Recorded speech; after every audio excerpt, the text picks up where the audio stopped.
சென்னை கோயம்பேடு மேம்பாலத்தில் தனது மனைவியை இளைஞர் ஒருவர் சரமாரியாக தாக்கிய சம்பவம் இன்று பரபரப்பை ஏற்படுத்தியது. கோயம்பேடு மேம்பாலம் வழியாக மனைவியுடன் பைக்கில் சென்று கொண்டிருந்த இளைஞர் ஒருவர் திடீரென அவரை இறக்கிவிட்டு சரமாரியாக தாக்கினார். இதில் இளம்பெண் சாலையிலேயே மயங்கி விழுந்தார். இதனை அந்த வழியாக சென்ற வழக்கறிஞர் ஒருவர் வீடியோ எடுத்ததால் உடனே சுதாரித்துக் கொண்ட இளைஞர் மயங்கி விழுந்த தனது மனைவியை காப்பாற்றுமாறு நாடகமாடினார்.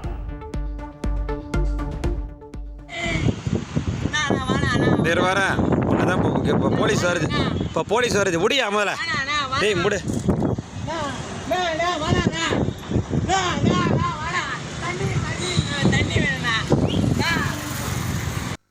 பின்னர் சிறிது நேரம் கழித்து உடல்நிலை தேறிய மனைவியை இளைஞர் பைக்கில் அழைத்து சென்றார்.